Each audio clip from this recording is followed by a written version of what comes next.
Welcome back to the next version of the Brookfield Group's Tech Talk Thursday.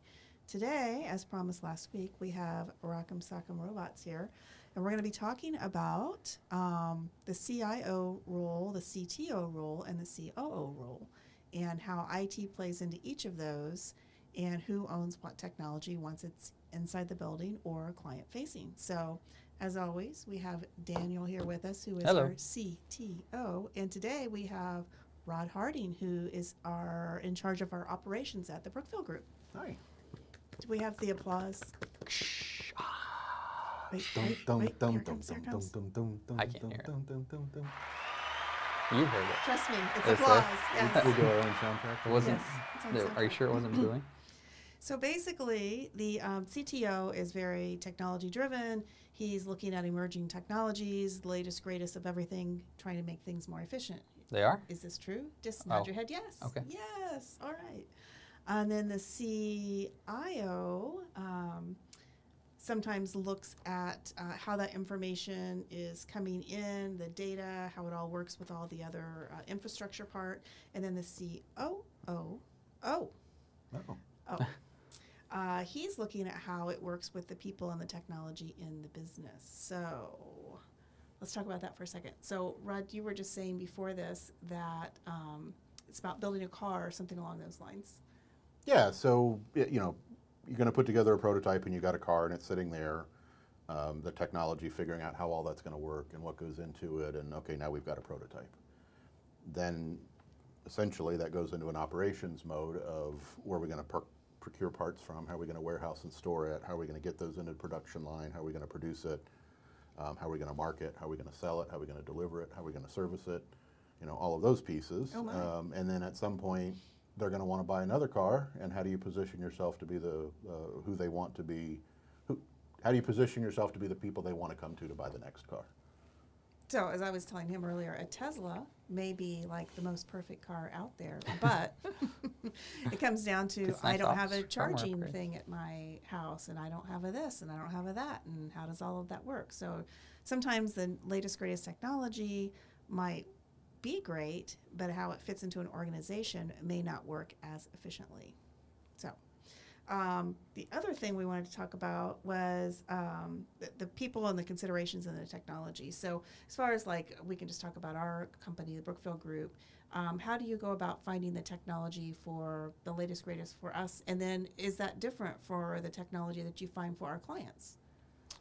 So a lot of times just try and treat ourselves as our own client, and usually the first client on anything that we do. So we'll test with ourselves, make sure it doesn't completely break something or throw people really off from their day-to-day chores. I mean, a good example. Cooking, so to speak. Yeah. A good example is when we rolled out multi-factor authentication across everything a few years ago, and I think I still get daggers in the hallways from people whenever they have to do it. And so, sorry, I had a late-breaking customer assistance needed. So sometimes have to do that even when we're doing a live stream. Yep. So we usually will, if we find a product or we see a need for a product or a service or solution internally, we will then digest that ourselves before we start to roll it out. So one, we know what we're either selling or helping our customers learn how to use. We know how to use it. We're using it day to day. We know what it means. We know what it breaks. We know what it fixes. And we kind of do that for every product, and then we go through a cycle of just reevaluating the tools that we use on a regular basis. So no service or tool that we use internally is safe from being Game of Thrones, like cut from the season, midstream shocking episode. Might have and the block knocked off. Yeah, and that's because not everything stays the right solution forever. Right. Things change, or operations change, or the way things are done change, and you have to constantly evaluate what the right solution is for the given problem or business case, right? And so that's more of like the why we're always looking, and then the how is just kind of staying in tune with our market, our vendors, our channel partners. I see a lot of things. I subscribe to a lot of different subreddits on Reddit that just have tons of user feedback. I'm part of a couple of different peer groups for MSPs and technology, and so there's just constantly other people that are also looking for things, and then I'll see thing that might strike for us internally or for a specific customer, and then I'll reach out to them, and I will reach out to that vendor, then start the product evaluation. Or if it's for a specific customer, I'll think about, okay, how could this affect them? Then we'll still a lot of times still try it in a test case and make sure it works fine before we even introduce it to the client. So at what point do you introduce that technology to operations? So, or even to the CIO? Yeah, so it kind of, for us, we're maybe a little unique in some ways, but once I get it out of like a test environment or a lab or something like that, and we know it's going to work or it's something we want to proceed with, that's when I'll start letting other people know about it. Because what I don't like to do is like say, hey, I'm trying this thing, and then somebody's like, here's that I'm trying it, and then they start spinning their wheels on something, and then it gets to a hard stop that's like a very basic thing that has nothing to do with their roles or responsibilities that me personally, I'm just like, we're not going to use it because of XYZ reason. If I find that out in the first couple hours or days of testing, then I've just wasted other people's time and stuff like that. So yeah, so by the time it hits my desk, a lot of times what it is we're figuring out the tactical piece at that point. So to Daniel's point, if we internally are testing and get to that point that this really isn't going to work, there's no need to involve me. So once it hits my desk, then it's figuring out, what's our process for acquiring it, to use the SIM car analogy we just talked about. How are we going to procure whatever that is, if it's a piece of hardware, software, whatever. How are we going to market and sell that to a client and explain to them why we think it would be beneficial. How are we going to train them on how to use it? How are we going to follow up and service it from a support and maintenance standpoint? So yeah, usually it's once we've determined that it's an internal, it's viable, then it would pick up and move into operation mode. So do you think that is the same situation most companies have, or the same structure that most companies have between their C-level? Or do you think there's a lot of rock'em sock'em going on of people trying to own things? I think the perpetual joke is IT's role is to ruin people's lives and keep them from getting things done at certain times, whether it's not allowing certain applications to be installed or putting different security measures in place that add some roadblocks to getting things put into place. But all of those things work together from an operations standpoint to protect the business at the end of the day. So sometimes it seems like it's a burden to you to getting your job done, but there's also the other side of it that if something were to be downloaded that is malicious unknowingly, what's the operational effect of that if your company's down for 1 day, 2 days, 3 days, a month, or causes someone to lose some sort of progress that was a monumental sale or something along those lines. Or customers or company secrets get out that aren't supposed to be out there. So I think when it's successful, there's a lot of conversation at the C level. That's where you're identifying the identifying what is an opportunity and how do we as a company, is it something we should even spend our time investigating? Is it worth it or is it not? And at the same time, the most successful C organizations, there is a lot of rock'em sock'em robots. Because well, when you're at that level, you are really taking ownership of your division with the best interest of what you feel the company needs. So there's a bit of both, but unless you're communicating and collaborating, it's not going to work. So everybody stays in their lane until, what'd you say, you put on your blinkers because you got to come over a little bit. Sure, yeah, sometimes we got to cross lanes and you put on your blinkers. Otherwise, we're just colliding and causing accidents. Whereas if we know, hey, I'm crossing in or you're crossing over, whatever, we make space and figure out how do we keep the traffic moving and ultimately go to wherever it is we're trying to get to. Mm-hmm. So what percentage would you say of percentage questions for you? Math question, Uh-oh. math time. I can get my calculator out. Oh, I got a TI-84 in my office. I can go grab. Got a BA-35 sitting around somewhere from 1984, but all right. Is it solar powered? It is. Oh, Nice. gosh. I used to have Quality. one on my watch. I had the calculator on my watch. It was a Casio. You had a calculator watch? Yeah, it was a Casio. You had a calculator. Super cool. Do you still have it? I still have my Swatch watches, but the Casio was before that. Yeah. I know I'm getting you for Christmas. Casio watch? Yeah. Beep, beep, beep, beep. You could never silence the beeping of the Yeah. keys, and the teacher always knew when you were cheating. Gosh, yeah, those keys were so Tiny. tiny. Yeah, you need like a toothpick. Yeah. See, you changed my whole train of thought there. Back to the numbers. Back to the numbers. So of all the things, because I get a lot of those newsletters too, and it's just like overflow of information. You kind of have to like sort out and almost have to be in the right frame of mind to even for something to catch my eye at least. So of all the stuff that you see that you kind of start going down that path, what percentage makes it to the next level of, this might be viable, let me look at it a little bit deeper? Yeah, the amount of trials for software that I have is ridiculous, which then gets me on a whole bunch of spam newsletter lists and stuff like that. So I'm constantly unsubscribing from my email, unsubscribing from people's emails. I wish I could unsubscribe from my email. It's probably pretty low because there's a lot of crazy things out there that don't tie into the ecosystem that we're on, which is Office 365 and Microsoft and things like that. And there's a lot of things that work only within, Google Workspace or Google Workplace now, whatever. I still want to say G Suite. So like it only works in there because there's different ways on how that integrates from their API and how open it is. And so there's stuff that I'll try that only works in there, so I'll play with it just to see what it is and then keep an eye on it if they add Office 365 or other services to it. So there's a lot of things that I try that just, are left on the editing room floor. And so it's probably a pretty low percentage of things that actually move forward. But once they move forward, it's pretty likely that it's not gonna stop somewhere else along the line. We'll have to tweak things or work together or figure things out. But once it makes it out of kind of that prototyping phase, it's pretty much guaranteed we're going to implement it some way.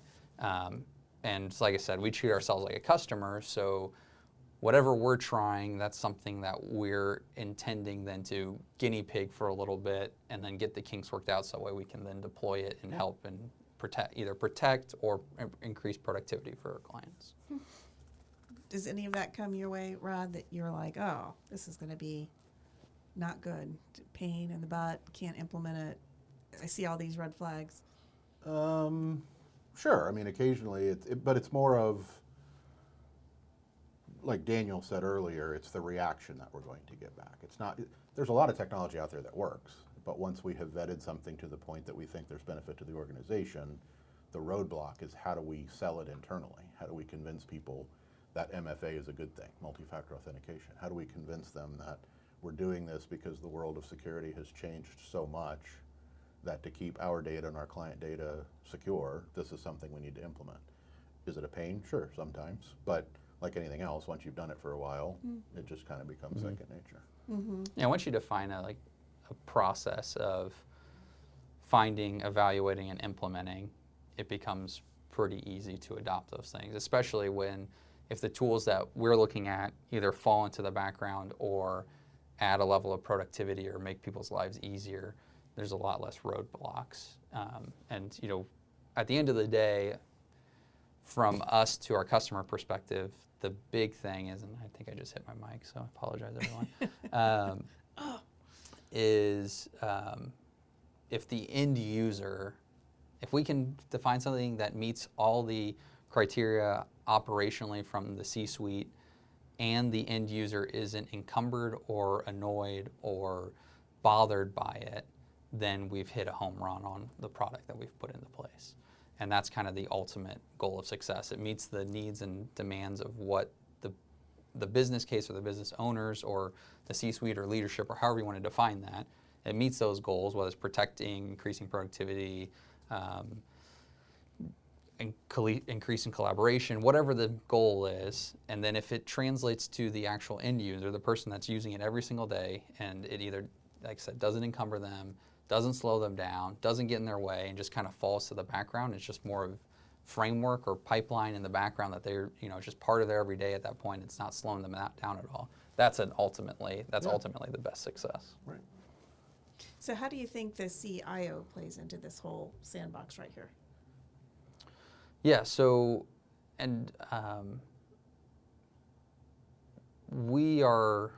so Matt Macbeth on our team is our CIO, and he's a unique one. The fact that he's always looking for something future thinking from that standpoint. So it's a little different, but making sure that those two fields work together, and a lot of times it's the same person in some organizations, like the CTO and CIO are kind of they blur one, enough that they're one and the same. But yeah, just making sure they're working together and understand what the future looks like, as well as like how does that tie into what they've evaluated and how they want to proceed forward. Okay, well, we need to find a pain point between you two so we can go at it here.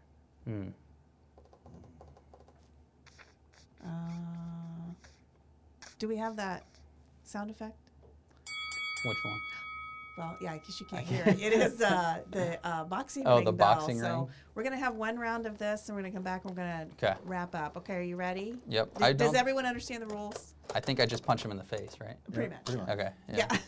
And I did see Rod earlier, so you got some competitions there. This is more our generation, I think, than yours. I don't think I've ever played. So like this guy's supposed to be on a screen somewhere, and I have a controller No. in my This hand. is the original Game Boy. This is the real deal. This is the real. Yeah. This is Game Boy before Game Boy. This is too analog Okay, for and me. we can't say "let's get ready," that whole thing, because it is copyrighted. And we'll copyrighted? Get sued, so yeah, but then we Let's good get- publicity. Okay, ready? Go. Yep.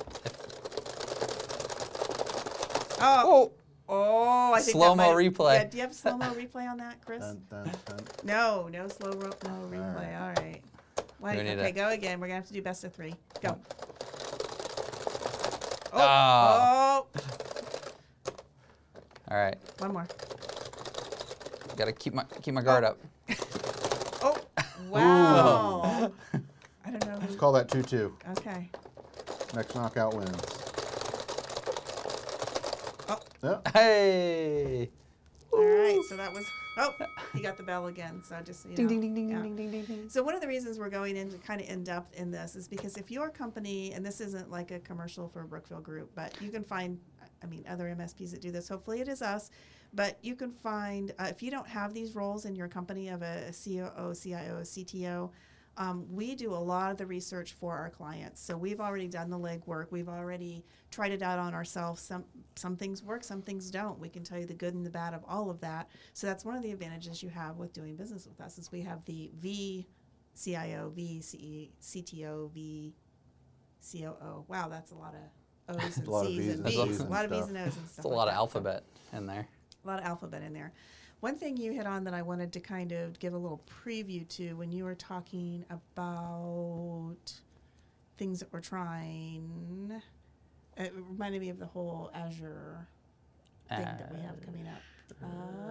We're talking about technology. Oh, Azure IoT, No, we were talking about the G Suite, Workplace, Office Workplace, 365, yes, Azure yes, AD, yes. Azure Platform Services. I should have written it down. It's gone. Sorry. Virtual desktop instances. But we are going to have a live event coming up And in person. Yeah, in person. In Yeah, person, in person live, like the real Like deal. this is live, but this is like live in person. That's true. In person. Even better. Facing Well, better. us.